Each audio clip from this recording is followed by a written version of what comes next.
Welcome all to Annunaki Radio. This is the dedicated radio show for UFO and related phenomena. Here we interview authors and researchers regarding the Annunaki, the Nephilim, ancient astronaut theory, UFO sightings and crashes, and of course abductions.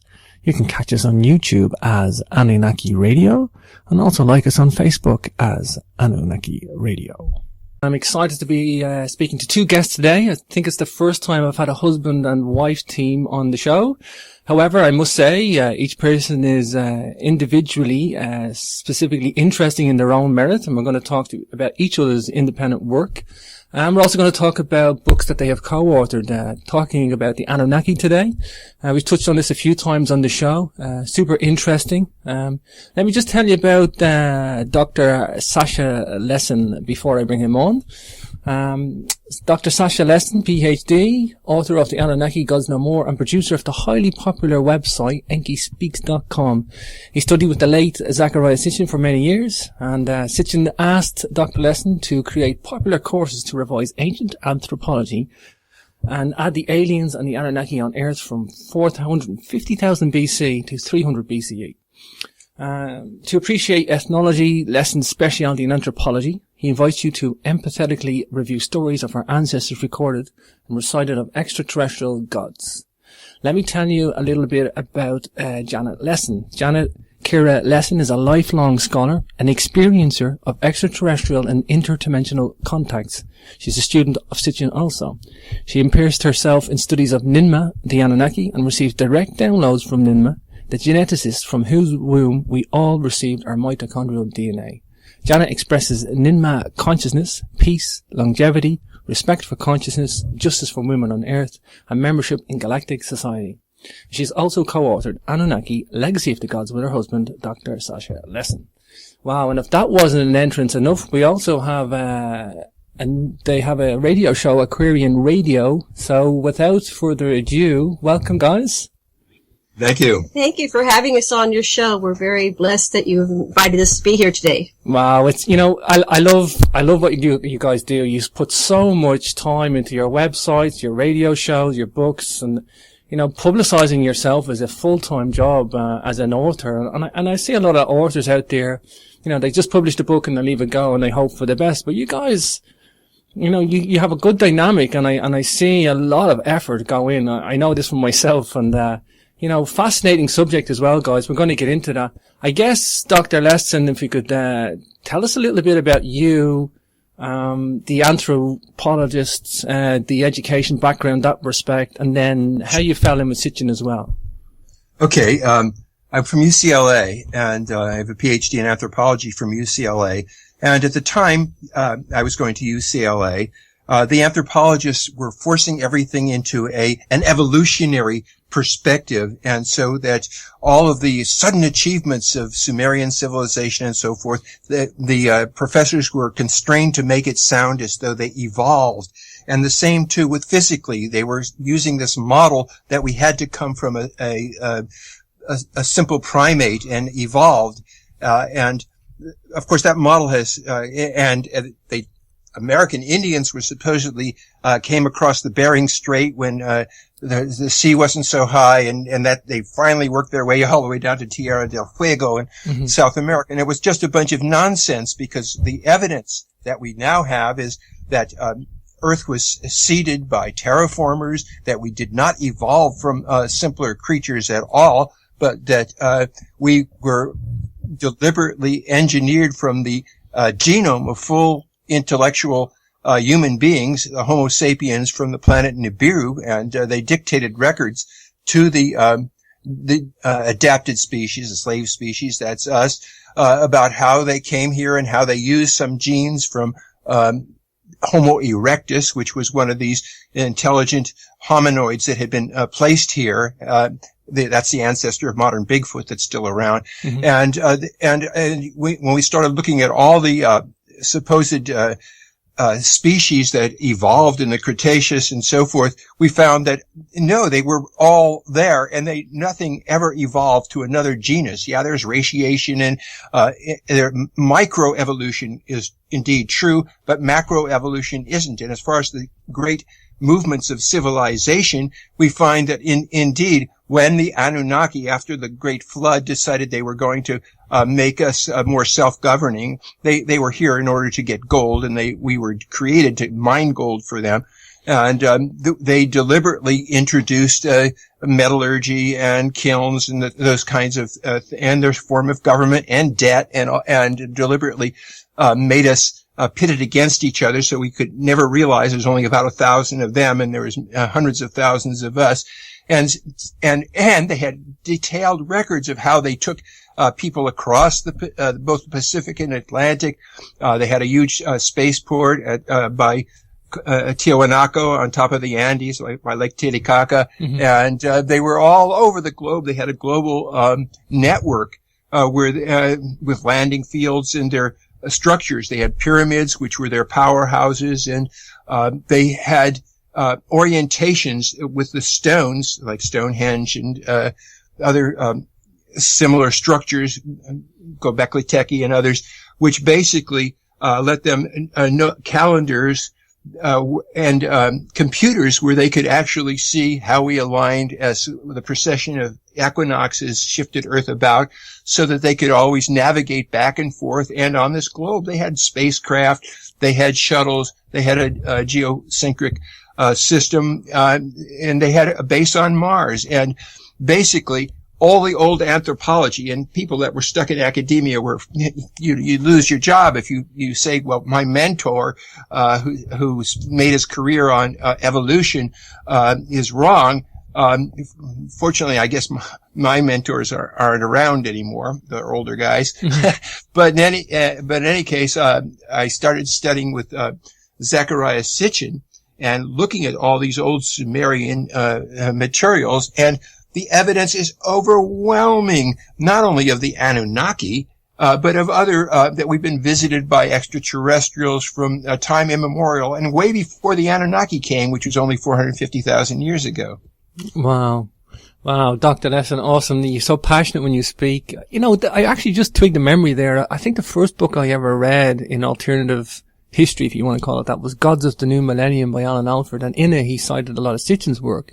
Yeah, I think he heavily cited Sitchin, and at that point I realized I just had to go and read Sitchin's work because there seemed to be too many references, and why not go to the source? And when I read the Earth Chronicles, I was like gobsmacked. I was like, wow, why don't we get this in the history books? Why don't we get this in school? And, how was it for Sitchin in his day when he was, you know, he was a veteran of this subject matter. You know, he really spent his life and devoted it. A lot of man hours. What was it like for him to try and just keep sludging away and getting this information out there and keep researching and writing?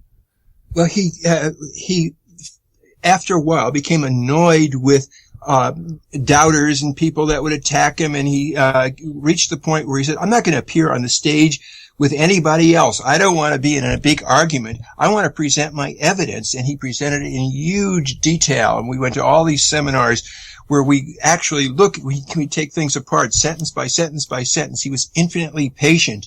And in his very last book, he had a heart attack before he did it. He prayed that he could live long enough to finish his last book. And in that last book, The King Who Wouldn't Die, he actually goes into some of the explicit sexual practices of Inanna and Gilgamesh and things that he'd been holding back. And he just let it all hang out in that last book. Wow. I think he realized the importance of it. He lived to a ripe age as well, Dr. Lessin. He was 90 years old, and it wasn't a heart attack. He had open heart surgery.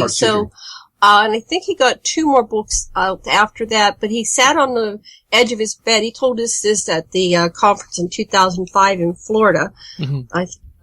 Fort Lauderdale, I think it was. And he sat on the edge of the bed and he prayed. And he said, I prayed to Enki.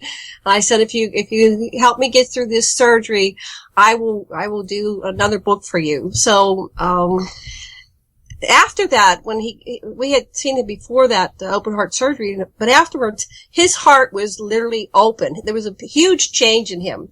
he was more egocentric before the surgery, and he was heart-centered afterwards. And somebody asked him a question and noticed it, and he says, yes, think about it. I was cut open like a fish. I was filleted wide open right down the center, and my heart chakra is now fully opened. So I think he really enjoyed, the last parts of his life. Wow. And it was very sad how he died, because we didn't even know he was dead for about 2 weeks. Wow. And they had him in a home somewhere. There's a whole story behind that. But his biggest, what he wanted, for his legacy was to finance the, examination of, Puabi, the last, part Anunnaki ruler who was, buried, and in Uruk. And, that's, I think, is going to go through. And this we'll see. This princess, she's underneath, her corpse is in the British Museum underneath. That will actually show us just what the difference between the Anunnaki genome and ours is. Wow. Right. Some kind of controversy had put aside a couple of $1 million or whatever so that this project could go forward, because he wanted to prove that she was, Anunnaki ancestry. So sure. That is, I think, in progress now. I don't really know. Sure. Yeah, I go to the British Museum at least once a month, if not twice a month. I'm flying to London regularly, and the people have no idea that they have at least 3 times the quantity in the underground basements and in the warehouses than what's above ground. And John, let's get into a little bit about your background, and just to do it justice. Can we talk about your experiences with contact and how far back it goes, Janet? Well, basically, I came into the physical form, and something about the veil did not really shut down, and I had memory of past lives, and I could see ghosts. I call them ghosts when I was a child, because there was no reference to extraterrestrials. Mm-hmm. We're talking about 1954. But they were probably extraterrestrials, interdimensionals, and discarnate beings. And they could see me seeing them. So my childhood was very rich with all these extraterrestrial beings. It upset my mother horribly, so I had to adapt to her reaction. She didn't want to hear about it, and so I had to kind of shut that part down. But from the beginning, I've had contact, and I was able to astrally project and astral travel. So the most poignant episode was when I was about 18 months old. When you're a child, you don't think in terms of I'm 18 months old, right? But I'm sure. Guessing based on it was winter and it was cold. I don't know, just thousands of beings came around me. And you have to realize when you're dealing with extraterrestrials, we're outside of 3D reality. So you can see 360 when you're looking at these beings and you're in your altered state or your extraterrestrial eternal self. Your vision is not limited to the 2 eyes at the front of your head. So I was able to see these beings all around me 360, and they were coming in and looking me in the eyes one after the other, and I don't know how long they went on until finally the last one looked me in the eyes, and everybody had tears, and a loud clap came. And then, I had to anchor it into being human, because I had a mother that was very reactive to what was going on with me as a baby, because I was able to talk as an adult, and she caught me when I was flying around the room. I know this sounds really, really bizarre, but I've done, hundreds of hours of hypnosis to recover what exactly happened, because, I think what is true for me is not only true for me, but true for many of us, and we are repressing our natural abilities, which are much like what the Anunnaki had. Think about it. We have 256, DNA strands that have been turned off. Mm. So I was sent here, and I went into my human incarnation, and I had to live with a mother that was very reactive, and deal with the extraterrestrial presence. I became a researcher basically at 9 years old. I started studying Velikovsky, and von Daniken came around in the late 60s. And then, of course, Star Trek happened in 1966. We're approaching the 60th anniversary. And Gene Roddenberry was an emissary bringing the truth to us so we would awaken and become conscious. And he did a good job. So I became very involved with anything involving science fiction and extraterrestrials, because, for me, that is where it's like I was future pacing. That's where we were going, and I was here to lead the way. When I was 4 years old, I was outside, in the yard playing, And it was very safe back in the days in the 50s. You could go outside. Your mother didn't have to watch you. And I was picking buttercups.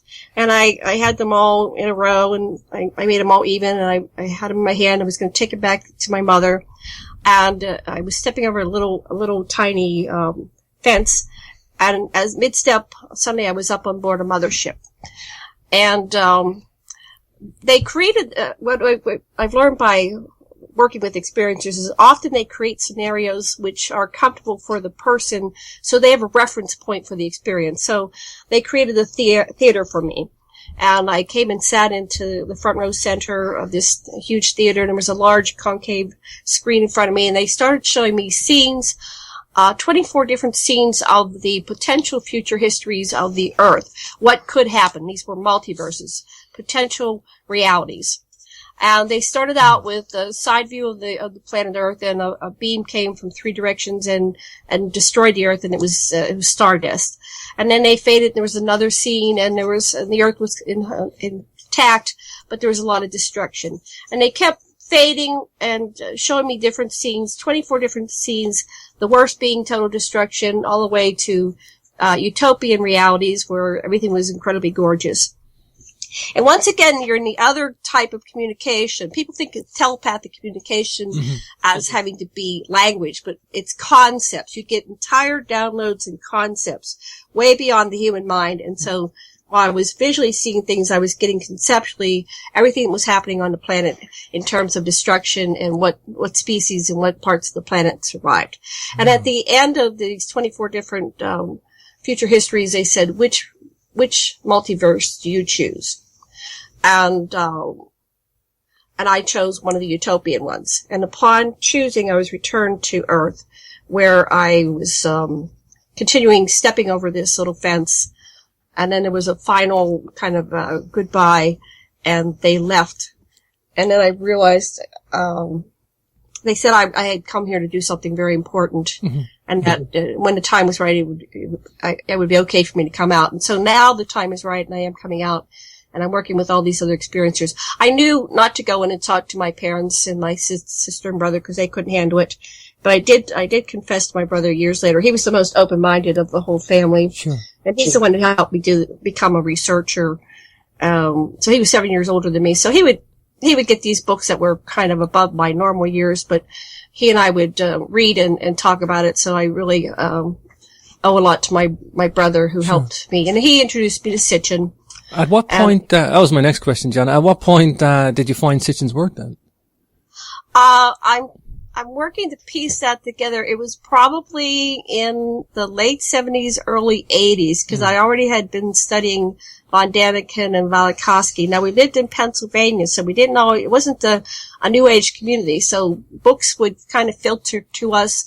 Back in those days, when you went to the bookstore, there was only a teeny tiny section on UFOs, right? And the paranormal. So anything that we could get our hands on, my brother and I read. So Sitchin, I realized was, it. You know, it tied in with, von Daniken, but von Daniken only went so far, and Sitchin took it the next level.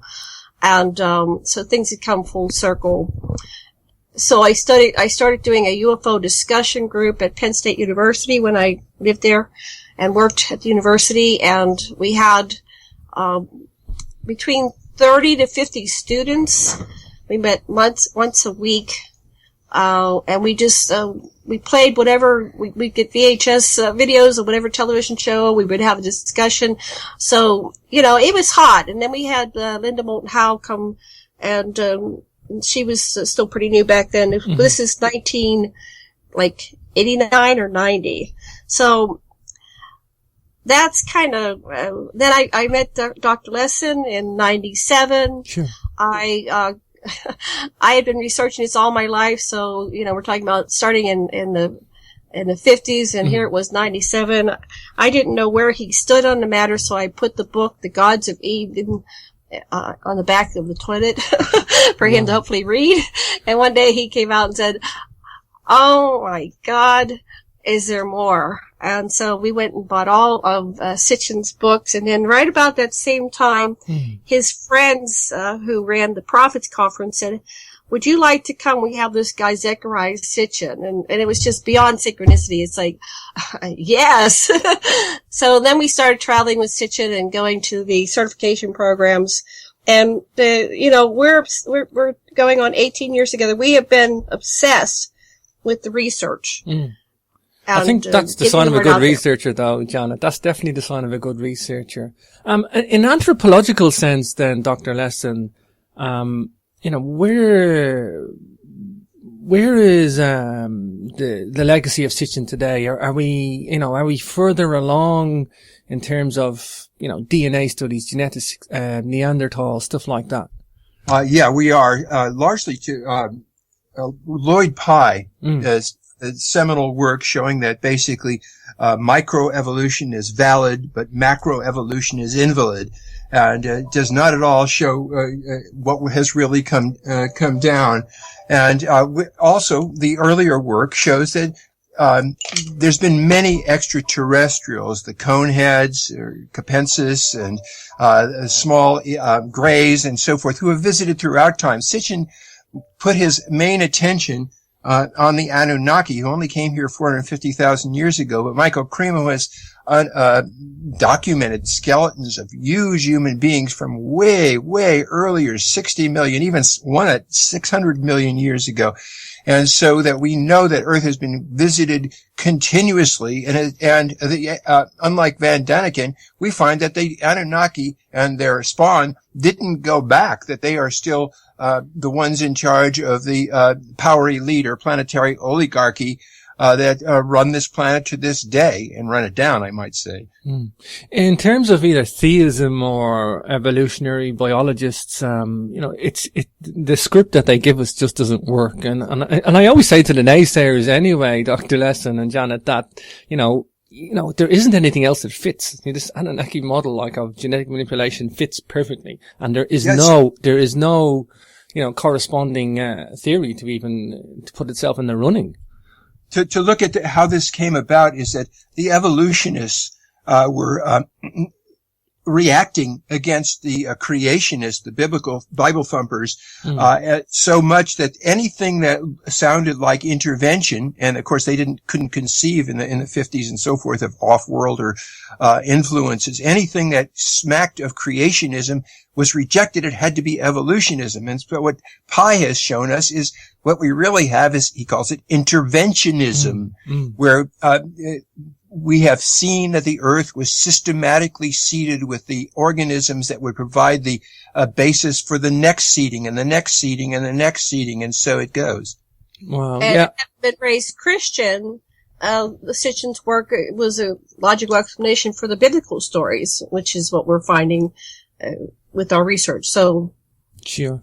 Yeah, sad to see Lloyd go. What a loss for the alternative research. I think it was probably a few days before he was diagnosed. I had him on the show, and then I had him on for the intervention theory book that he wrote. And, what a researcher. He really did, pursue this thing with passion. And like you say, you have to just throw yourself into the research. And we've got great researchers. You've got Gerald Clark, Lloyd Pye, Michael Tellinger. And I know you've interviewed a lot of these, Janet. I mean, yes. Do you think this is what we need now? We need people to pioneer certain strains of research. Is that what we need nowadays? Well, I think we just need to keep talking about it, because the more we talk about it, the more we start coming up with answers. What I've started to do are these discussion panels, and I get 3, 4, maybe 5 experts in the field.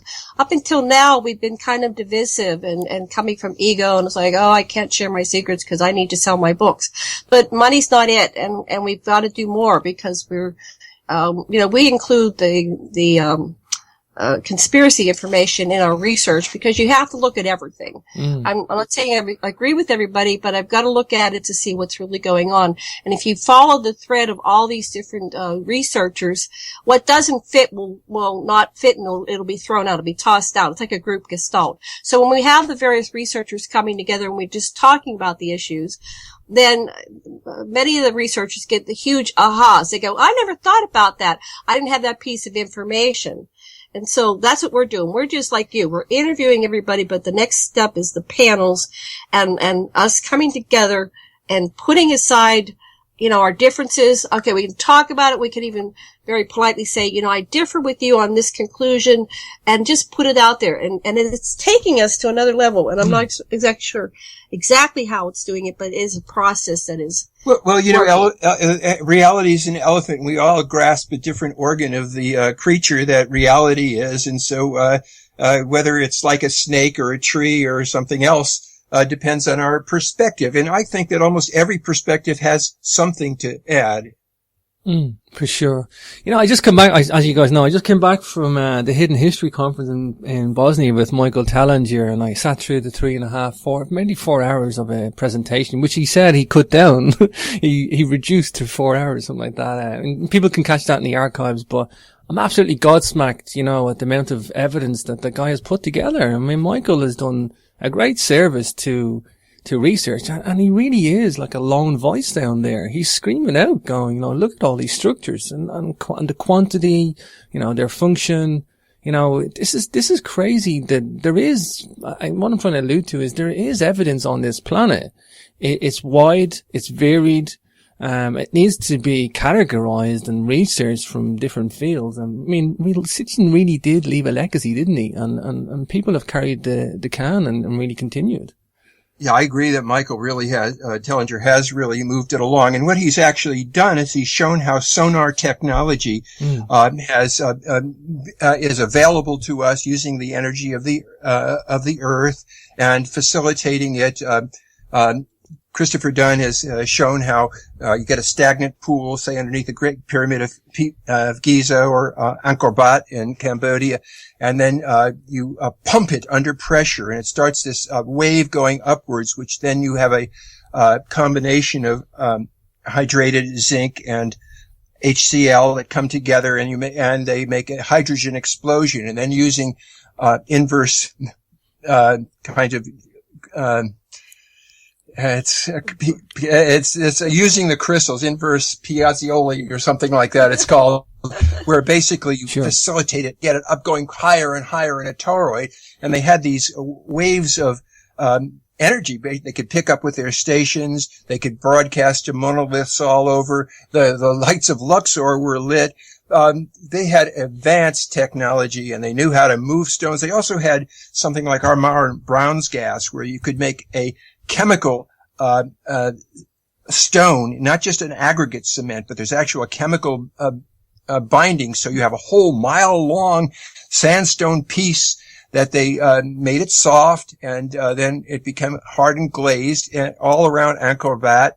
And they also could move these gigantic stones using sound. And this is in our scientific literature and the advanced literature, they actually know the mechanisms. And you can go to almost any of our conferences and you can see people demonstrating how they move objects using sound. Sure. Well, what a great point to bring in the science of the Anunnaki, because these guys were scientists more than we could even dream of today of our own abilities. Even if we just in our wildest dreams thought up some technology, these guys had it. I mean, these guys were extremely advanced geneticists and extremely advanced scientists with all sorts of radical technologies. Well, one of the worst things, though, is they had advanced weapons. They nuked each other at one time when one faction, the Marduk faction, was closing in on the spaceport on the Sinai.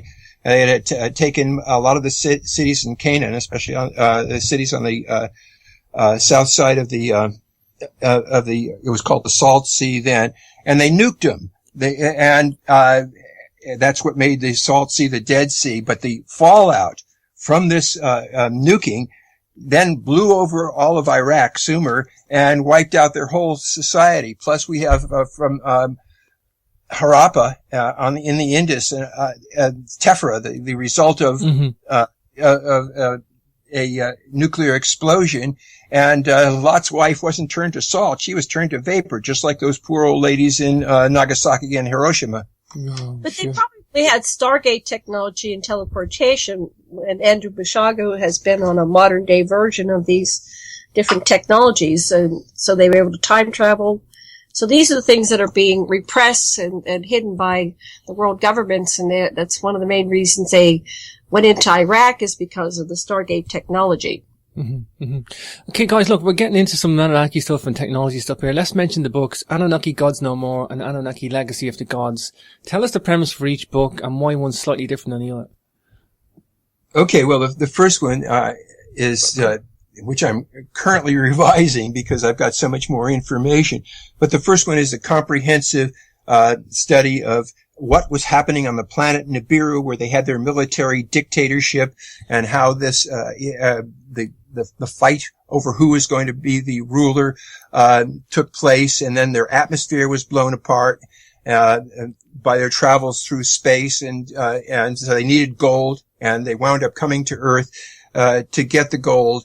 And so it goes from there right on down to 311, when Thoth, one of the sons of their great scientist Enki, he was known in the New World as Kukulkan or Quetzalcoatl, left in 311 BC and said, I'll be back on December 21st, 2012, and I'm bringing 9 gods and 12 other gods, by that he means Anunnaki, with me, and we're going to straighten out the mess that our hybrids have, and those of us who stayed back have left on this planet. And it's up for grabs whether it's really happening, whether things have changed since then. But that's what Thoth said as he left. I gotta mention Nibiru from an astronomy background and in my vocation, but nothing serious. But I'm always obsessed to find out if we can find Nibiru, do we know when its return is? Is there a window that we know it's going to come back? Can we say there's a definite period, or are we going to be waiting for a while? A lot of people are speculating it's not going to be here for 1600 years, and people are saying it's coming and it's in our skies, we just can't see it.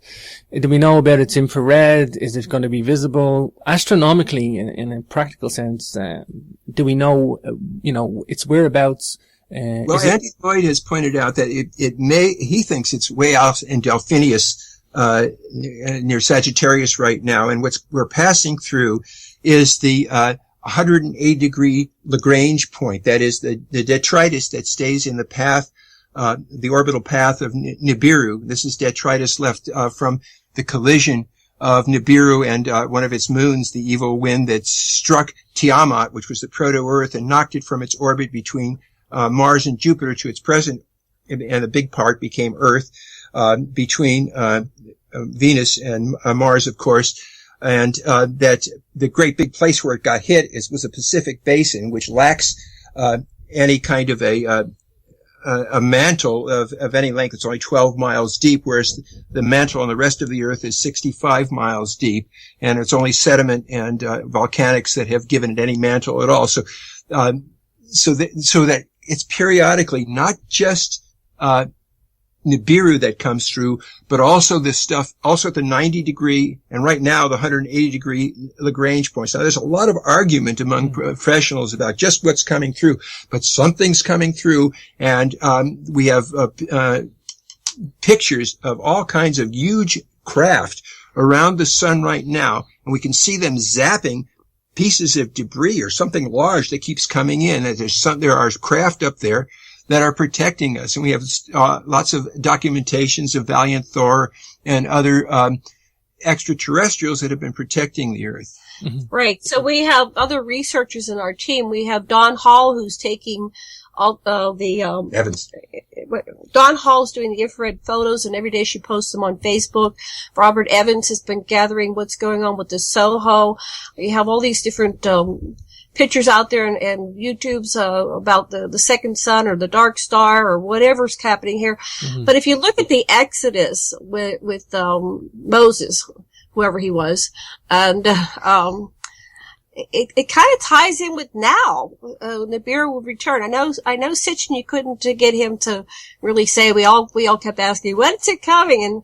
And I think he was saying it was going to be around 2100 or. Well, he said that when it passed through, the last time it sped up, it interacted with Uranus, tilted Uranus on its side, and then it sped up to 3,400, years, 460 years instead of 3,600 years. And so he kept giving different dates about when Nibiru is through. One of the most interesting things is A.R. Borden, who belonged to a committee that met regularly with the extraterrestrials concerned with Earth, he says in his book, The Link, and that they actually were able to, Borden says, move us out of a timeline until we were past the great danger.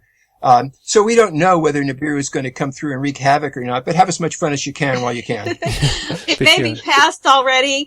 We're tracking down these sources. A.R. Borden is a very interesting source. Unfortunately, he died, I think, January of 2013, but we got one of the meeting notes. Apparently there's a very top secret group that meets, and it's both extraterrestrial and human, and they meet, looks like it's January of every year, so they probably have a meeting coming up. But they're positive extraterrestrials that are here to assist us. And Michael Hill, who's a researcher, lives in Erie, Pennsylvania, says that he was at a kind of like an outdoor festival in the summer a couple of years back, and he was taken to meet Marduk. And he describes that in detail of how he met with Marduk, and then he discovered he had a blood anomaly, which is very, very rare, which links him to being the Nephilim, I guess is the next generation down, the hybrid human Annunaki, where he has a different blood type. Yeah. We're researching it all. I'm looking at all the information. I'm going, I don't know, but I think it might be A.R. Borden's thing, because if you look at the Exodus, it would have been here by now, and we would have had a major catastrophe. One of the things to know about the Anunnaki and the other extraterrestrials is that we are not just some dumb savages that were only to be slaves, although that's what the commander, Enlil, or Yahweh, wanted us to be. What Ningishita, who found the X and XY chromosomes and the ability to procreate and the clones that they were making, and Nimma, the mother of humanity, and Enki, the great scientist, did is they didn't like the dictatorship and the emotional immaturity of these big babies with weapons that were running things, and they designed us so that we would do better than them. And when little Tiamat was brought to Eden, Basara, where Enki lived, and she had been made fertile, and she got together with Adamu, and she was pregnant, and her consciousness changed at that time. She became conscious, and she made a little apron for herself, and she made a table. And when their neighbor, Commander Enlil, came over, and he saw that she was pregnant, before he could say anything, she said, "Hi, I'm Tiamat. Look what I made. I made this little table. Who are you?" And of course, Enki, or Yahweh, was really annoyed, and he had Enki tied up and so forth. The council, of course, freed him and so forth. But he was aghast that what was going on for the commander is that Enki's son Marduk had been promised to be the king of Nibiru as a result of a dynastic marriage between the guy that overthrew their old king, Lama, and his name was Alalu, and kicked Anu out of the succession. But instead of Anu revolting, they made a deal. Anu's son, Enki, would marry Alalu's daughter, Damkina, and their kid, who turned out to be Marduk, would then be the next king. Well, Anu overthrew Alalu, and he didn't want Marduk to return with all the earthlings. He was scared to death the earthlings would take back the throne that Marduk really felt was his. And so this is huge dynastic thing that's being played out with armies of us, human, regular earthlings, and being massacred for these guys in their wars. We're the pawns in their chess game. For sure. But I wanted to say one thing. In 1996, I was on Johnston Atoll, which is a military base. I was a civilian working for the military.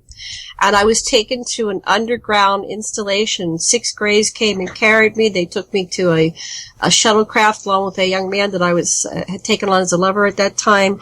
And we went out into the ocean to underwater. And there was a man-made installation which fed into a natural cave system. And the young man, they kept him. They did the traditional, abduction stuff. They put him on the table, and they had the Greys around him. But they took me over, and it was very strange. I was given a gown to wear, and I started to walk down into the facility, going obviously down deeper, and so they started to come in behind me, these tall whites. I knew they were Annunaki. They were everywhere from about 6 foot was the shortest, and the tallest was probably 14 feet. And they were all dressed like medieval, going to a ball in King Henry VIII's time. And they kept falling in behind me as I was walking down. And eventually I got to a place with a obsidian wall, huge wall of obsidian, and I stood before it, and everybody stopped talking. There was a lot of, it wasn't any, verbal talking. It was all telepathic communication. So it went dead silence. And, then the wall came down as I stood into this, circle of light, which came from above and made a perfect circle on the floor. And it revealed this, giant, dragon. Wow. And so then there was this, communication going once that she was revealed. And, then they returned me back to my bunk. The Greys were the worker bees. They returned me back to my bed, and I was left with this great mystery of what was going on there. Mm. But Ender's Game, the movie that came out a couple of years ago, it's the same thing of Ender's. I think that what was his name? Scott Card. Yeah. He knows what's going on. There's a dragon, there's a intelligence, that's, in the center of the earth that is, living, it's sentient, and it's conscious. Sure. I watched it a couple of weeks ago, funny enough. In our own civilization, today we've got good and bad, and, we've got good people, we've got bad people, and maybe it's wrong to think of the Anunnaki like that, but when we read what the historical accounts, Enlil is not a nice guy. He's a maniac. He's an absolute maniac. And he murdered millions, not only of the enemies of the Israelis, but, his own people. Anyone that, worshiped some other god. He killed Jezebel and her whole, lineage for being tolerant and allowing, multiple worship. It's almost like there's a psychopathic element to this civilization. Not that they all are. I think there's okay people there too. Is it right to think of people? Is it like a model or a microcosm of our own civilization? Yes, we are they. We are just adapted to with a little clay of Africa, a little copper, and a few of these nice, robust erectus genes. But we are they, and we have all the tendencies that they have. And what Enki and a company wanted us to do was to move into the spiritual realm, to develop our pineal gland, to be able to empathize with and care about and be compassionate toward all life. And that's what attracted Enki to Homo erectus in the first place. Homo erectus was going around letting animals out of his traps. And they said, this is it. These creatures, they made them they're just as smart as we are, but they have something else. They have compassion. And so when you see the so-called bad Anunnaki or the terrible, rulers, the Windsors and the Warbugs and the Lees and the Rockefellers and, Rothschilds and so forth, just instead of alienating them totally, if you just realize that we too have those selfish tendencies, and if we can center ourselves, then we can embrace both the generous, empathetic, and the selfish, take care of yourself part, and we can assess our situation and choose appropriate behaviors instead of being one or the other. So instead of alienating the power elite, I think what we need to do is, pray that we can reach Caesar's or Pharaoh's heart and realize, look, Jimmy Carter came around. He was the Anunnaki. He was, power elite. And what he did was, and now in his spare times, he builds houses for poor people. It's all there. We're all of it. Sure. Right. I think we have our Jesuses, we have our Hitlers, and the same can be applied to the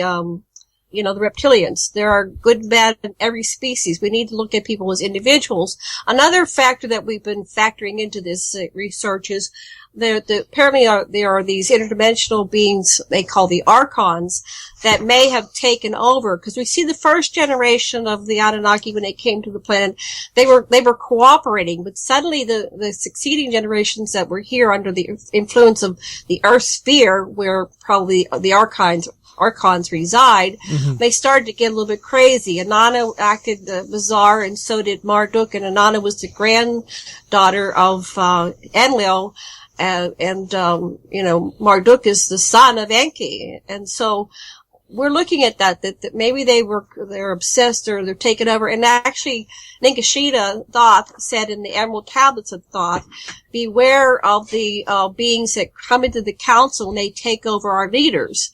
And that's the reason he says in the Emerald Tablets, he said he had to sink Atlantis because these interdimensionals were taking over their leaders and they couldn't tell the difference. And he said, beware. We may have conquered them now, but they will return in the future. And then that brings us to David Icke, who says that the reptilians are ruling the queen, and she's a lizard. So, looking at all this, go ahead. You want to talk? Well, just from my perspective, and I did my postdoc in psychology, Jungian psychology. I studied with Stan Groff and Roger Wilger and so forth. From my perspective, this is a holographic universe, and that everything in the universe is there in some resonant form in each of us, and we are there in every other molecule of the universe right up to the source.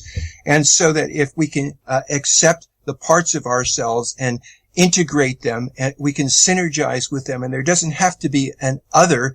We are all it, and we can empathize with and not drive parts of ourselves into the shadow. When you don't recognize, for example, a selfish part of yourself, it builds and builds and builds until it bursts out, or say an angry part, it bursts out and you go postal or you kill everybody in McDonald's if you don't take the anger, say, what does this angry part need? Oh, you need attention, you need affection. Well, maybe we can get that in some way before it builds up too much. So I think it's really important not to ascribe everything to something external, but to realize we are they.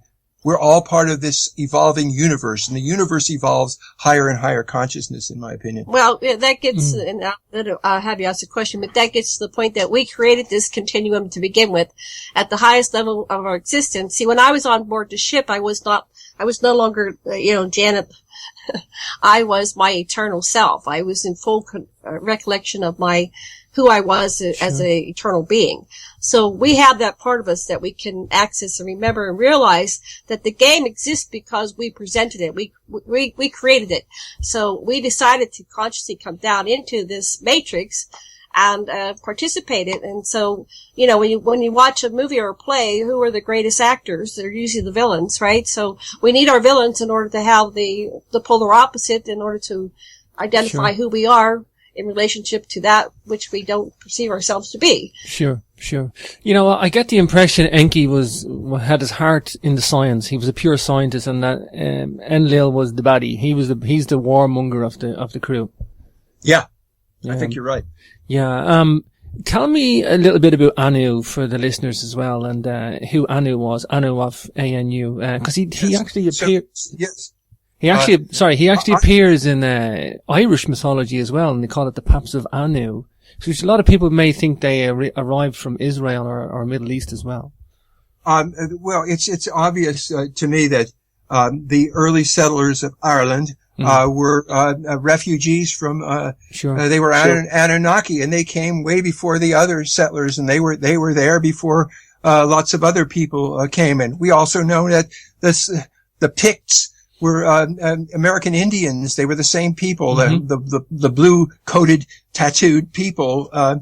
The world was way more connected. Well, to go back to Anu, when Nibiru was losing its atmosphere, and during the reign of Lama, some 400, maybe 500,000 years ago, they needed to do something, and the savants said, well, you can either bomb the volcanoes whose dust from belching had protected the planet, giving it a shield in its ozone layer, or perhaps you can refine gold to white powder and float it up there, and that'll work. But Lama wouldn't do anything, and he just diddled and didn't do anything. So Prince Alalu led a revolt, and he pushed Lama off the tower, and he said, "Now I'm king." Well, up stood Anu, who was the prince who was supposed to be next as the successor of Lama, and he said, "No way, it's my turn."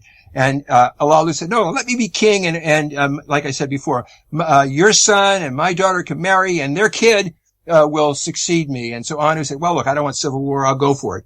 Well, wow. So Alalu nuked the volcanoes. That's how they had leftover nukes because they had a north-south war that almost killed everybody and made a lot more women were left than men, and most of the men were sterile. And so they decided they would have just one king. And so now it was Lama, and he was killed by Alalu. Now Alalu was king, and he made Anu his cupbearer after 7 shars of 3,600 years, or that's rotations around Solaris.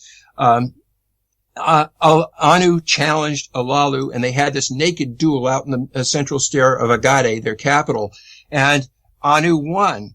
And so Alalu, realizing that he had killed the king before, snuck off and took one of these rocket ships that was loaded with nukes, and he blasted his way with nuclear missiles through the asteroid belt, landed on Earth. On Earth, he aimed the missiles back at Nibiru, and then he communicated with Nibiru, "Restore my crown, or I'll blast you. And besides that, I have the gold that can save the planet." Well, Anu sent his son. He was now king. Sent his son Enki. "Look, Alalu is your father-in-law. Go down and see if you can mollify him." And so he was unable to do that. And after a while, Enlil, who was the legal heir of Anu, said, "Hey, I want to be commander. Send me down there." So all these people were quarreling on Earth. So finally, Anu said, "I'm going to come down, and we'll decide this once and for all." When he came down there, he drew straws between himself, his 2 sons, Enki and Enlil. Of course, he cheated, and he got the straw to be king and of Nibiru, and Enki got the charge of mining operations and the seas and transport, and Enlil, who is Anu's legal successor, got to be commander of the expedition. Well, Alalu saw this going on. He said, "Hey, you forgot about me. I'm supposed to be king." He said, "Let's wrestle again." So once again, Anu, who's this great big 12-foot guy, and Alalu, who's slightly bigger, had another wrestling match, and again, Anu pinned Alalu and put his foot on his chest, meaning that I'm king. Well, Alalu jumped off and he bit off Anu's penis. And, wow. And so the king's terribly wounded. He says, "Okay, I don't want to kill the next king, but, cause that sets a bad precedence. And we've already got enough with Lama being killed. I'm going to sentence you to die on, Mars." So Alalu was to be dropped off on Mars, and, the astronavigator Anzu was, dropped off to, stay there and care for him. And then,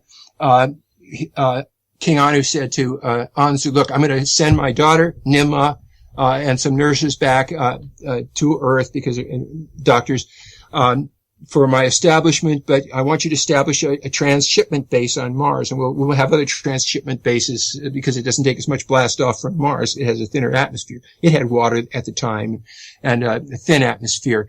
And so Nimma came back, and Alalu had died, and so Nimma and Anzu made this great big statue at Sindonia of Alalu with his helmet, eagle helmet, pushbacks. You could see his face and so forth. Now, Anu continued to run things. He had direct communication with Earth, and things would really get bad. He would come down and he would either message, in the case of the miners' mutiny, which was Enki's excuse for making the slave race. "Oh, let's make slaves, then the volunteers from Nibiru won't have to suffer so much."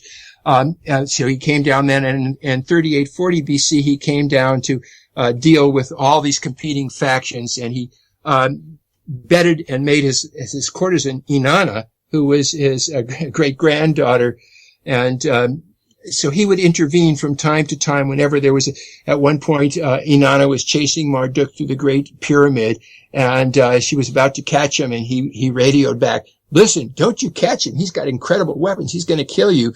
Back off, Inanna." And so she did. So he was continually intervening. And finally, when Enlil, Enki, and Anu got together in 3840 BC, and they looked at how it was that they had been manipulated by this guy who said he was a plenipotentiary of Anu, a guy named Galzu, to preserve humanity, they all concluded, you know what? Higher powers have asked us to make these creatures and to foster them. And I want the Anunnaki to protect and foster and develop these earthlings. So Anu had concluded, and even Enlil wanted to fall in line, because that was the one thing that was biggest for them than anything, which was do what your father says, because they have this hierarchy and they live by hierarchy. Well, hierarchy is exactly the problem. One-upsmanship, which means that they're always competing, just like our kings murder each other, and politicians all do that. Murder your relatives and everybody. Well, he wanted an end to that. We were a pacific and loving creature, and Anu could see that higher powers wanted us to develop because we are based on love. And they again intervene. Enki may well have fathered or even been Jesus, but every time you get somebody who's preaching love and compassion, after they're gone from the scene, their priests use the authority, Weber called it the attempt of regularization of charisma, to kill their enemies and take control. Wow. Guys, I'm listening here. This is incredible. We're talking, if you look at what goes on our planet today, from political fiascos, international crises, wars, they're all mirrored in these accounts of, historical accounts of the Anunnaki. It's almost like these guys are just like us. They're men, acting like children, flexing their muscles, pulling the triggers, pushing the buttons for war. It's really just all mirrored in our own, shenanigans on this planet today. I concur. Some things never change. Yeah, some things never change. Guys, I want you to just take a minute to give out your websites, and if you've got any speaking venues or conferences coming up, I believe you got the Ancient Mysteries Conference in Arizona and the Starbucks USA Conference as well, because we're at the top of the first hour. Okay. So the Ancient Mysteries Conference is November 22nd in Cottonwood, Arizona. I think it's ancientmysteries.com or some variation. Google Ancient Mysteries. Mm-hmm. And we are going to be presenting there. And we will be at the Starworks USA Conference. We have a table, and we're going to be interviewing people as part of Aquarian Radio. It's interesting, You're Capricorn, we're Aquarius. Oh, yeah. And that is the 14th through the 16th of November in Laughlin, Laughlin, Nevada, which is about 90 minutes from Las Vegas. So do look us up, and we'd love to talk to you. Sure. And the website is enkispeaks.com. Is that where everybody can catch the archives for stuff as well? That's the best place. Yes, definitely. Yeah, enkispeaks.com is the focus on all the Anunnaki, Ancient Aliens information. Mm-hmm. And aquarianradio.com is where we archive all these interviews that we do, and we also are the interviewers.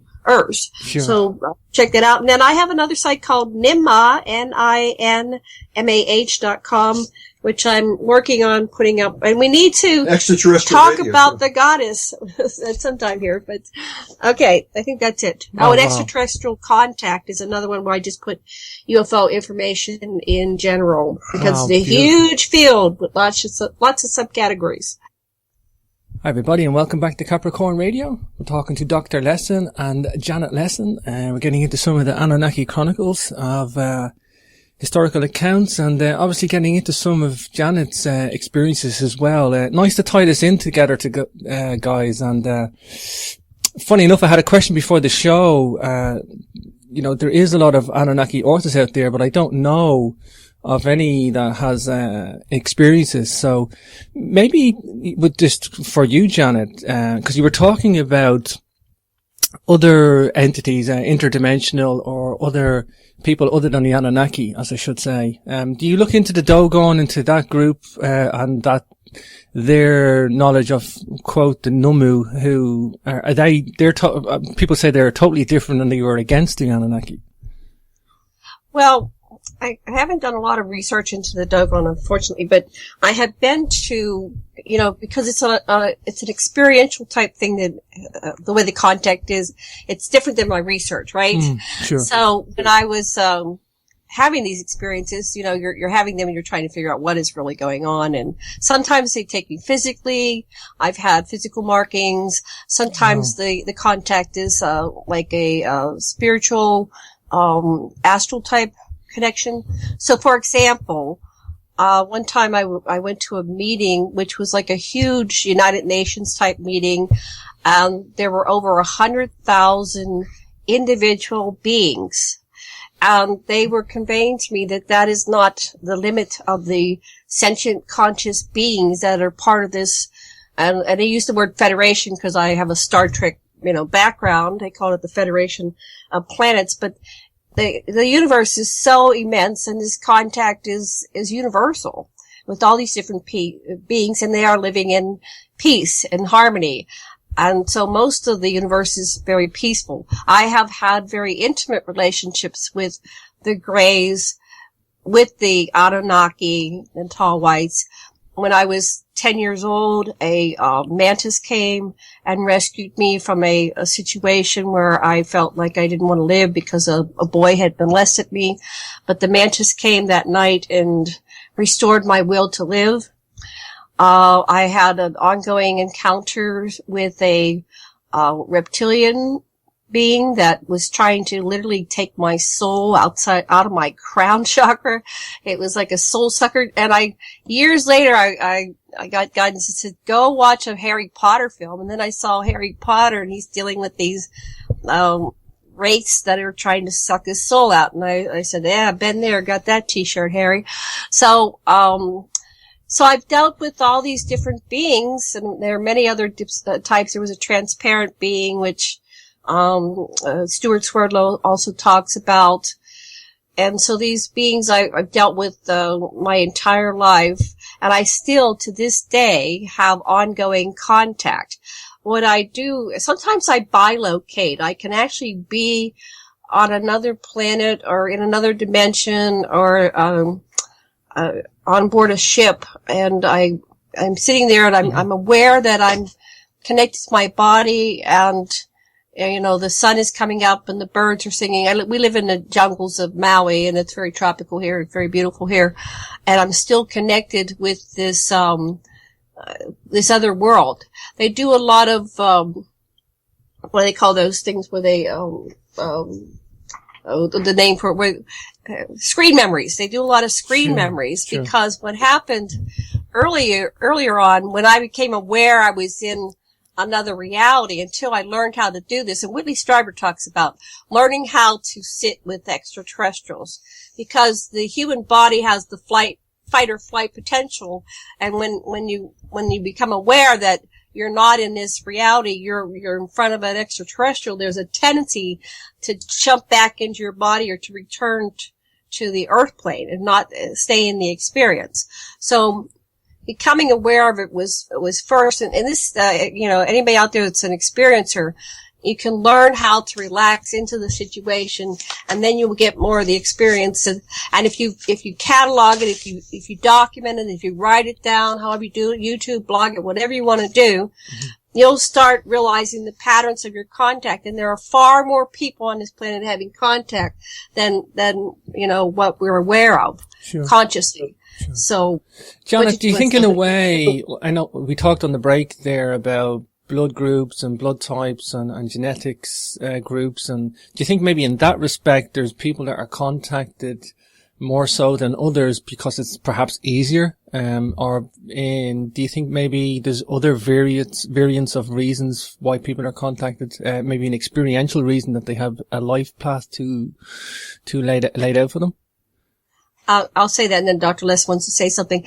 Yes, I think a lot of the contactees have a bloodline that they're looking for. They might have capacities that are turned on. Our DNA is on-off switch, so they might be more telepathic. Mm-hmm. I don't think they can communicate telepathically with everybody. I think it has to be a certain either bloodline or maybe the individual is aware. Contactees are often contactees through many lifetimes. So you've got the genetic factor, you have the soul factor, the bloodline factor.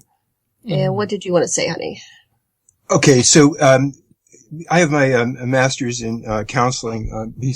Besides that, and I did my postdoc with Stan Groff and Roger Wilger in past life regression and holotropic and entheogen work. And what I find is that to the degree that people have identified with their intellect as their primary social personality or one of their primary social personalities, they tend to shove other aspects, spiritual aspects of them, into the shadows, so they're not aware of them. And I find that when people, as I facilitated probably over 1,000 people who have done deep work, and that realm is available to everybody. The most difficult thing is to get a person to feel safe enough that they can disidentify with their intellect, let it observe, and then allow other parts of them to come out in whatever fashion they come out, and to keep their eyes closed. Sometimes I use powerful evocative music, and sometimes the person has taken an entheogen, which facilitates the process. And everybody practically can, if they can, and you have to provide an opportunity for them to integrate the instinctual and spiritual and vulnerable parts that come out when you disidentify temporarily with your intellect and social personalities and center yourself so you can embrace all aspects. If you can embrace all those aspects, then the spiritual aspect and the parts of you that can be contacted with other consciousnesses other than the 3D ones that you're used to becomes available. I think it's available to everybody, but those who have been socialized in cultures that are open to that, it's easier for them to do that disidentification and not be overly connected with your thinking, intellectual, word-making brain. So you have to be open-minded. It's a case of you'll see it when you believe it in some instances. When I was a young girl, people who were with me tended to see and hear and have the experiences. I don't know if it's maybe I was opening up some interdimensional portals or, seeing and hearing beyond a normal human spectrum. So, and then, if people are programmed and they're really deep into their dogmatic religions or something, they're not going to see anything because they're just, they're not going to see it if the ET came and sat on their lap. They're just not going to see it. For sure. Yeah, funny you say that about the psychic or telepathic abilities. Like we said on the break, the Reese negative people, these genetic pockets that appear in Ireland, Scotland, and Basque people in Spain, a lot of Reese negative people purport to be psychic or have this ability to certain others. Perhaps maybe it's only Reese negative to Reese negative or something like that. I've always been psychic, but no, I'm not going to do readings. It's just for myself and my family, and it's very personal. But things do come true for me. I've got very strong intuition and guidance, and that I've fostered and nurtured, and it's become very, very strong the older I get. Sure. Yeah. Now, Janet, it might be the bloodline. I am the Reese negative. Wow. Fascinating. Janet, before the break you mentioned Ninmeh. Let's talk about Ninmeh and her role in this whole Anunnaki saga. Oh, well, Ninmeh, I identify with Ninmeh. We've been dealing with a lot of people that identify with the Anunnaki, and we're reluctant to say I'm an incarnation of, so and so. But I've met Enkis, I've met, Marduks, I've met Enlils, and I've met, Erishkigal, Inanas. I haven't met another Ninmeh. So am I her incarnation? I don't know. But I strongly identify with her energy. And I'm really not comfortable with the word channeling. If I sit down and start writing Ninmeh, it's not that I disappear. It's like the words, the thoughts, the ideas, the impressions, they come through. Now, Ninmeh was the mother of humanity, and she loved humanity. She loved her human beings. She loved her Lulus. And when the flood happened, she promised, it wasn't God, a man who got credit for it. She promised that she would come back and save us and not allow this to ever happen again. So I've been in communication with her, and, she's given me some insight into how she's going to do that. But just to go back to the historical aspects of Ninmeh, she was not only the birth mother who bore the first human being in her womb, who gave birth to it, who actually suckled it at her breast. She raised these children, and she loved them. She was a geneticist. She was brilliant geneticist, and she is the one that came up with the idea of how to make it happen. She said, let us mix the admixture in a vessel of clay, because it wasn't working when they used the other elements, the containers. So they had to use a vessel of clay, and that's the one that took, and that's the one that was intelligent and was able to speak. And it wouldn't work if you put the combination of the egg and sperm and all that into another, earth mother. It had to be in the womb of an Annunaki. And so, they were going to use, Enki said, no, use my, it was kind of bad, use Damkina, use my wife, that was that arranged marriage. And she says, no, this is my experiment. I will not risk that anyone else take this risk. We don't know what it's going to do. I will bear the child. And so she did. So we are here because of Nimma. Mm-hmm. And we owe her a debt of gratitude, and we need to bring her back, because that's what's wrong with this planet. The major thing that's wrong with this planet is we are out of balance in the masculine and feminine. Agreed. If we went into a partnership society where we respected women and we have equal pay and we stop doing clitorectomies, we stop having burqas. I don't know how in a society we're going to do this, but this is what needs to happen, is that every single person gets respect, but especially every single female person needs to be treated equally to men. And once that stops, probably the veil will come down. My book is called The Veil, Pierce the Veil, and we will wake up, become a conscious, civilized civilization that respects every individual and allows us to live with dignity, beauty, grace, and in peace. Wow, beautiful. I guess this one's for you, Dr. Lessin. Tell us about the Elohim and the Nephilim and where they fit into this. Are these other names for the Anunnaki directly, or? Yeah, they're hybrids. There were several times when, Enki, at one of the passes of Nibiru, things got really bad on Nibiru itself, and about 200,000 years ago, the gold shield was washed away again, and so Enlil started pressuring. We need more gold. We need more gold. Blah blah blah.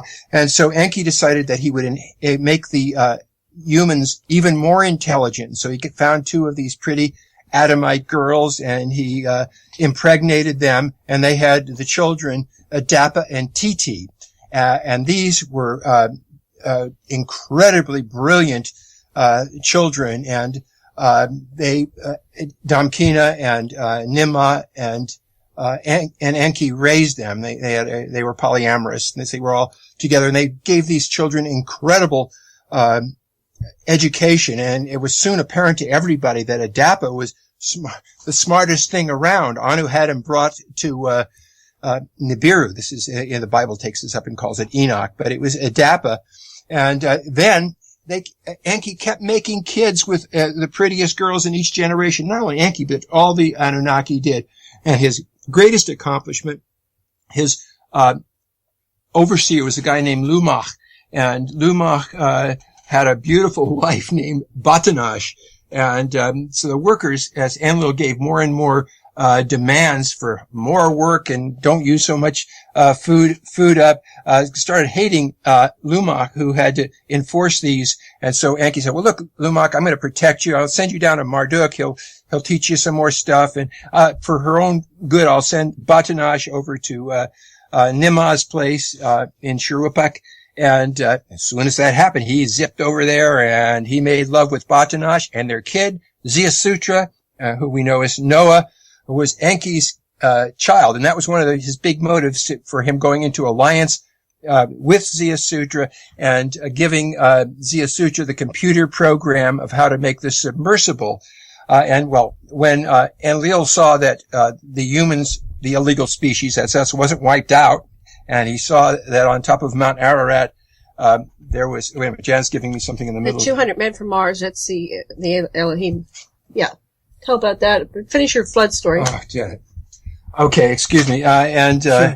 So anyway, Enlil was infuriated. You saved your son Ninagal drove this submersible, and you let Noah, the king of here of Sharupik, survive with his community. I'm going to kill you. He said, no, wait, you got to understand. I didn't tell anybody, but Noah Ziyasutra is my son. And by this time, Ninurta, and little son came down, and Nimrod came down and said, look, Dad, we're going to need to rebuild here. Why don't we rule through Noah's sons, Shem, Ham, and Japheth, and we'll just have temples and let these people rule and take the flak for us. So that was a further enhancement, and that is the origin of the current planetary oligarchy from Noah and his sons. So what about the 200 men that the rape of the Sabine women? Oh, okay, yeah, that was another big incursion. Marduk realized that he needed humans, earthlings, us, to help him, and so he deliberately married one of these half-breed women, Sarpanit, and Anu said, great, you can marry an earthling, but you can never come back to Nibiru, because he was afraid that Marduk would educate us and we would take over what Marduk thought was his right to be king of Nibiru. But he plotted with Shamgaz, who was the head of the astronaut corps. And so after his wedding, Sarpanit and Marduk left for Egypt, and Shamgaz and the astronauts who had come down seized a whole bunch of these Adapite women, the descendants of Adapa, 200 of them, and took them back to the landing place at Baalbek and said, hey, we've got control of everything. You either recognize our marriages as legal, or we're gonna, or you're through. We're gonna bomb you out of existence. We control things here now. And so Enlil let it go. And during the flood, which came later, Anu said, you've got to warn these people, these half-breeds. They live mainly, near Jericho, the forbidden zone. You've got to let them go to higher ground. So they survived with their families too. The Philistines were their descendants. Does this tie in with the Ijiji? Yeah, that is the Ijiji. The astronaut corps was the. But that's the Ijiji people. They ran the transshipment base at Mars. They had the station that was stationed up above Badibatira, the smelting place in Iraq. They ran all the shuttlecrafts. That's the Ijiji. And then later on, they sided with Marduk, because Marduk had for a while had been after Anzu had been overthrown. Marduk was in charge of them, so they were allies, and so that. Shamgaz was in on the murder of Osiris. He plotted with Marduk's other son,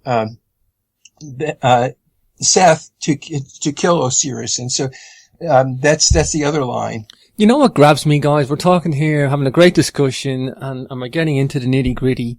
However, you just couldn't make this stuff up. I mean, you literally couldn't sit down. If you asked a science fiction writer to sit down and write this stuff, you couldn't make it up, However, we have historians sitting there, just relegating this all to the realms of mythology because they don't understand it or they don't accept it. I think it's more a lack of acceptance. It's like this in the whole field of anthropology. Things that have been written off as myths, so here we have these civilizations that have kilns, that have metallurgy, that have asphalt, that have sailing ships, that have compasses and stuff like that. And they say, these people just have these silly myths about gods giving them those things.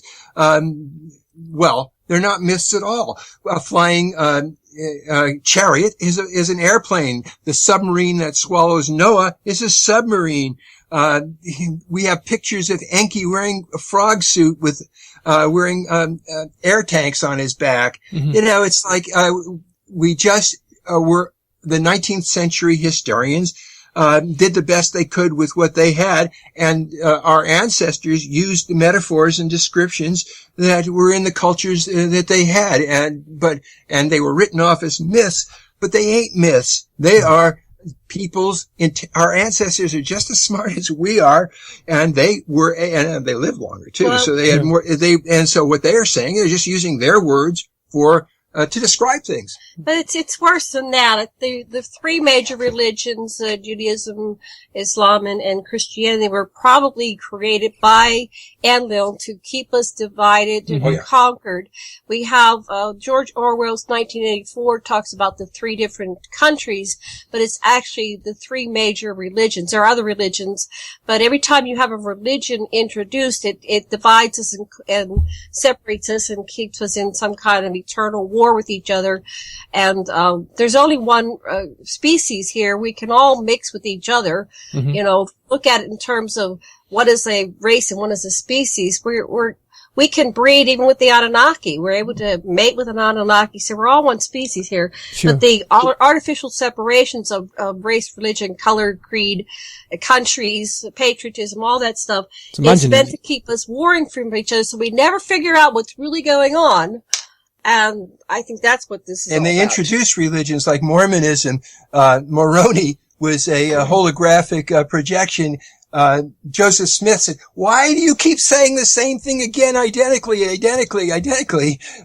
Well, it's because it was a hologram that we were generating another religion. And Mormonism really took the United States by storm for a while before Joseph Smith was assassinated. Sure. In terms of war, slavery, religion, and how they're all interconnected with each other, whether that's debt slavery or whether that's slavery from third world countries to second world countries, independency, or whatever type of slavery you want to talk. However, it's all interconnected. And, when you tell people today about war, slavery, religion, a lot of people just switch off and they don't want to know.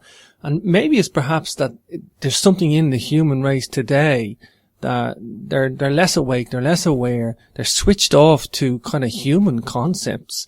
And when you tell them about any of this Anunnaki stuff, they just don't want to know. And for me, it's like one of the biggest things I don't preach this to people. And if they come my way, I'll tell them and I'll educate them and I'll say, no, this is this, A, B, C, this is the data, this is what we have, this is what we know, this is what we're not sure about. I think it's an incredibly important story to know. I guess, is that what drives you guys today? Is that why you want people to understand this stuff? It's a necessity or a significance to know?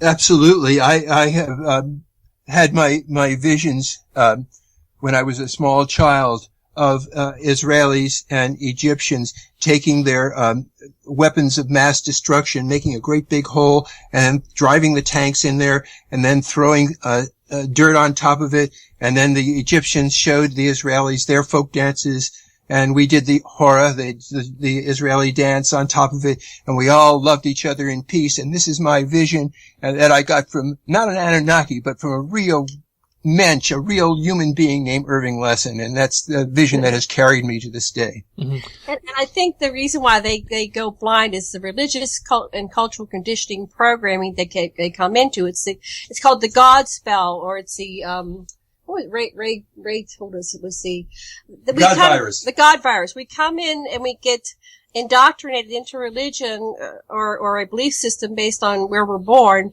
and we also have the antivirus against any other concept that is outside of that which supports the religion upon which we were born. So you have very few people some people do rebel against the religion and they go like in a polar opposite direction. We have a lot of mind control programming out there. We've got a whole grid now of cell phones.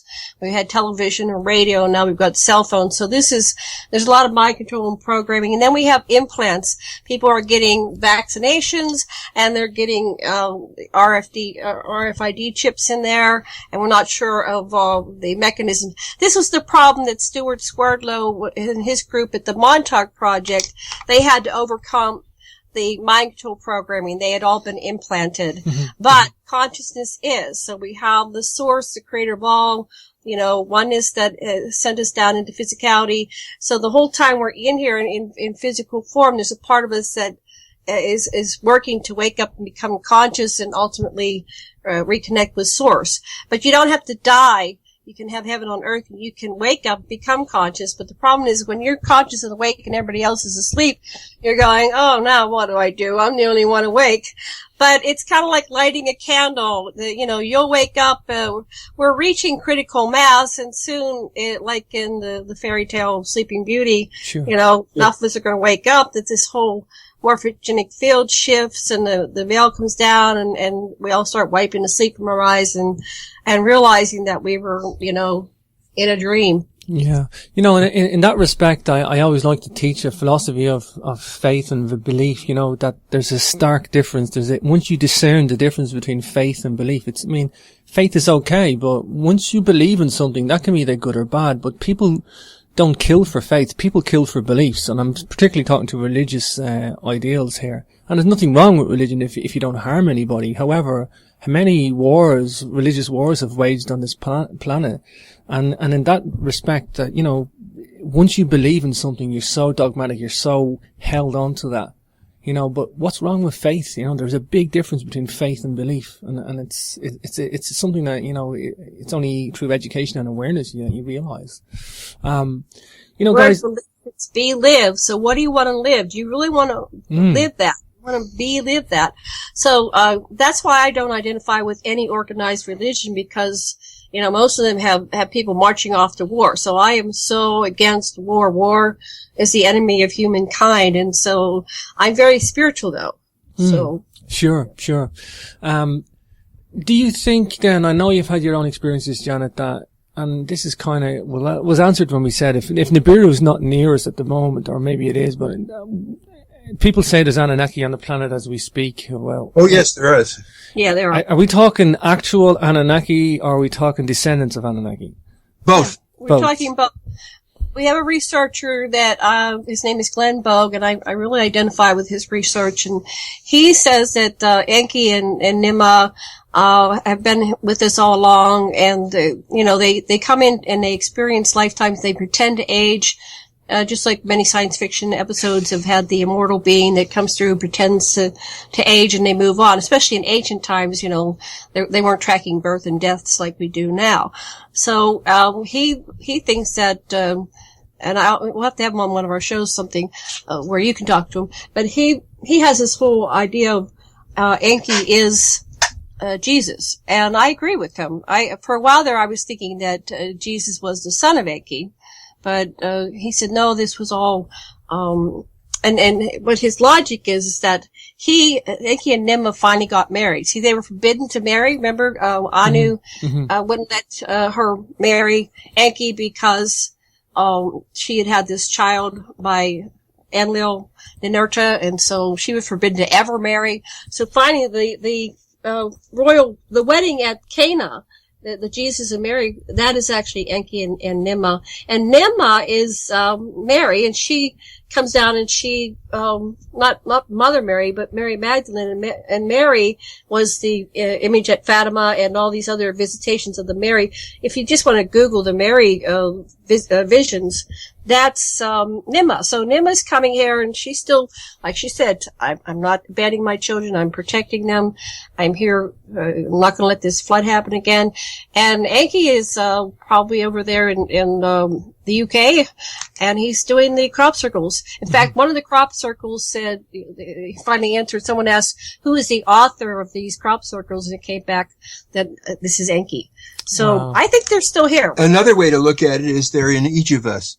Mm-hmm. That, if you look at the holographic idea of the universe, that energy is one of our potential subselves, and we can let that, develop that and bring it into our conscious center. And that's what Janet has done. Sure. I hope to have Nassim on the show, Nassim Haramein. He's talking about the holographic universe and the crop circles too, for that matter.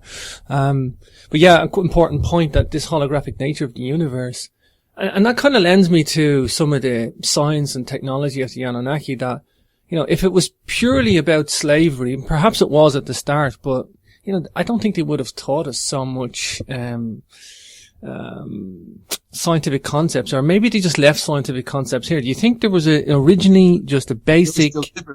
There was a deliberate, Enlil wanted just stupid slaves that would work.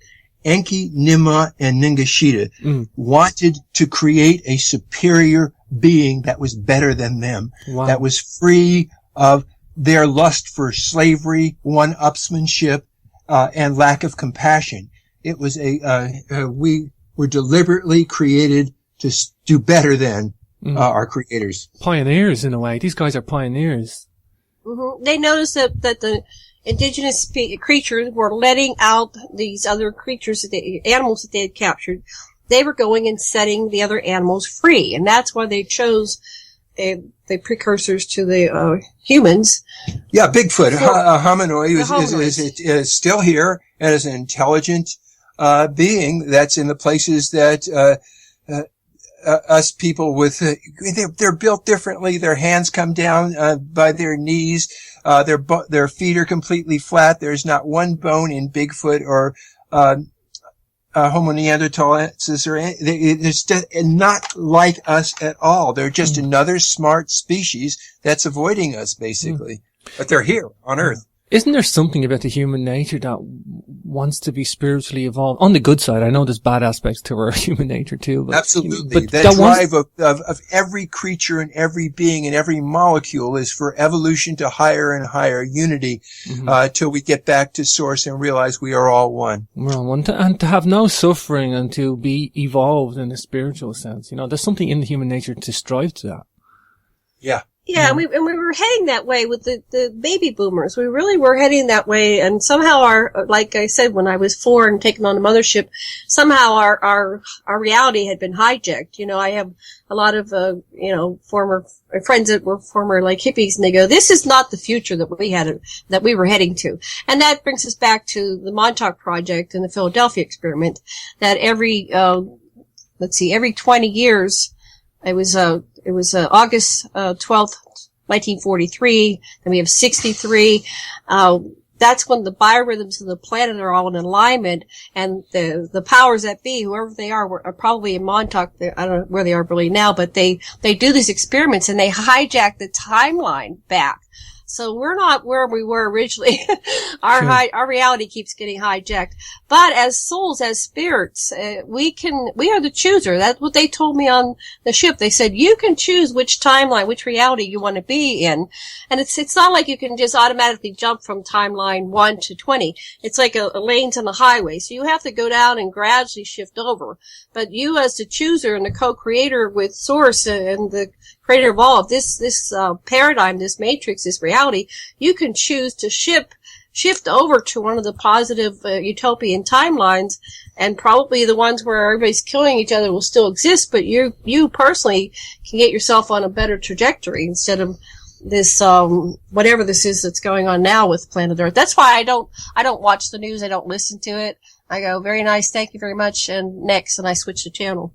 Sure. I don't want to program myself with that stuff. And to kind of come back to the elitist agenda, if you will, right back from the very early records we have of Annunaki, we have taxation, the invention of agriculture, we have taxation, control, manipulation, financing, the inception of the monetary system. It still goes on today. Everything, the banking collapse, all orchestrated. And I think a lot of people have woke up in a modern sense because of, financial collapses, really, which may seem a bit strange, however, but, people watch their pennies and people are very aware when you mention money.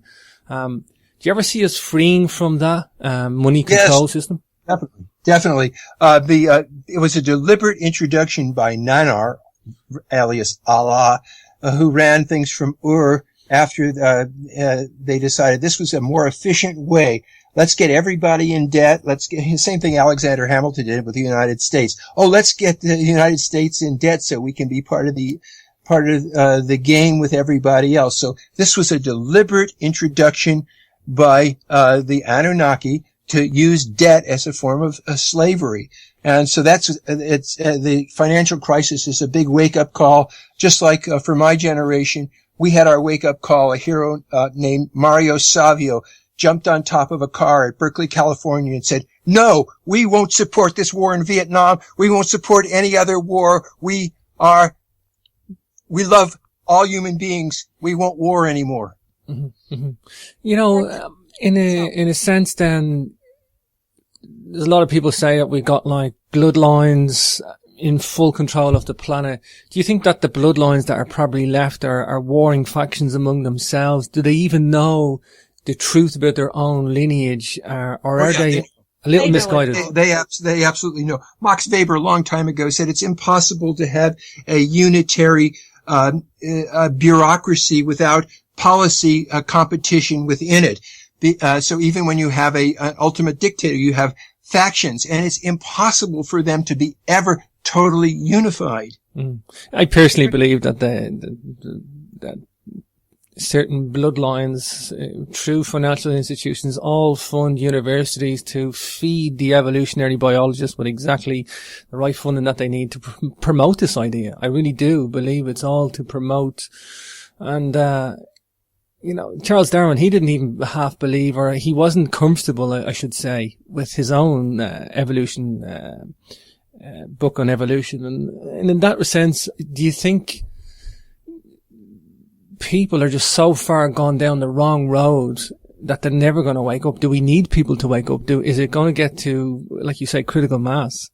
Oh, I think it will. The indications are that we are waking up, and that in itself, when you keep reinforcing that statement that people aren't waking up, then you'll bring more people that aren't awake in your life. It's all about personal responsibility and where are your thoughts or deeds, and we create our reality. So I surround myself with people that are like yourself, more awake and more conscious, and the more that you create this grid, it's kind of like that ripple effect of the stone in the waters, that it keeps growing and growing. And sure.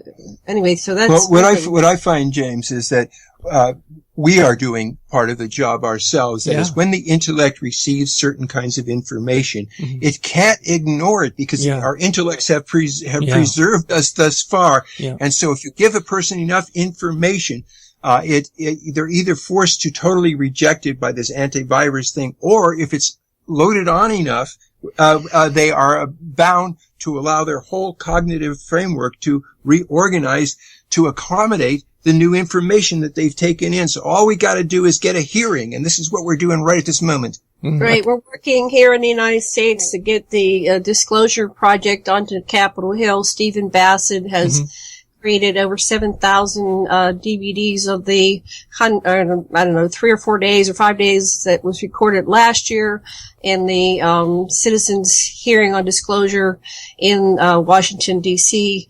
And they are about to, we're waiting for Election Day is tomorrow.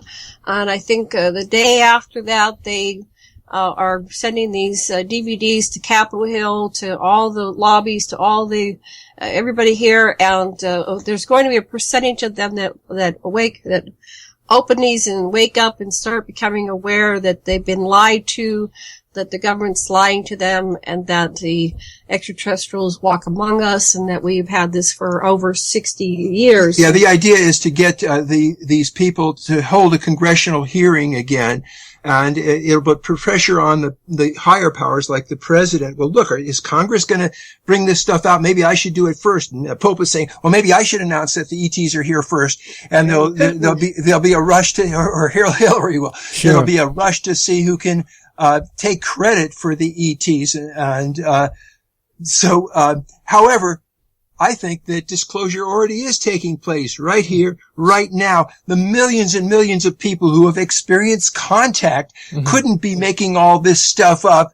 It's just so overwhelming that there is an extraterrestrial presence, and it's mainly beneficent, but not entirely so. Right there in the UK, they have a fellow named Simon Parkes who says he is Illuminati, and he's had lifelong experiences, and he's an elected official. So I recommend you Google Simon Parkes and listen to his. We have testimonials. We have more and more people that are experiencers that are coming on to radio shows and telling their tale. And so I encourage you to record them. And this is a way of disclosure. Sure. It's overwhelming, millions. I wanted to say one thing about the finance. Alex Collier says that extraterrestrials don't use money, and he was actually invited to do a presentation for the Andromedans, and he actually did like a PowerPoint presentation. He went up there and they said, well, that's very, after the presentation, they said, well, that's very interesting. However, we don't get it. None of the extraterrestrials use money. We need to understand their social systems, and I think that's coming. We think that we have to run our society based on the formats that exist here and now that we know of. But there are other ways to run whole societies in which, where every single person gets to have their needs met. Ubuntu. Ubuntu is probably Tellinger's Ubuntu movement. But what Collier said is, how is it that you have a planet where people are born and then you tax them? You make them pay? They didn't ask to be born. We need to provide for every citizen of our planet, for their basic needs of food, water, shelter, education. So we have to rethink this all, and we're starting to come up with solutions. What would happen if there was disclosure? What would be like the day after disclosure? There'd be free energy for one thing. Yeah, the energy systems would shift, money would go. Yeah, just on the elitist agenda, I think a lot of people have trouble trying to believe that there's a present group of bloodlines on this planet controlling everything, going right back to the time of the Anunnaki 5,000 years ago. And when you state it like that, yeah, that may sound very, very simple and incredible. However, if you look at the evidence and keep an open mind, it's all there for you to read. It's all there it's all documented, and if you listen to what you're told to believe, which is what a lot of history is, it's one person's viewpoint. If you look at the actual data with an open mind and a perspective that's yours, not somebody else's, I just tell people it's all there to read about. You just have to keep yourself grounded in a way. One thing that I would like to mention is that the way the Illuminati, power elite, planetary oligarchy, whatever you want to call them, stay in power, is by making all these competing nations and places of such great instability that they can basically run the poppy trade, the heroin poppy trade, and keep the poor people addicted to heroin and finance their wars and their assassinations by the profits from this. And they've been exposed a number of times.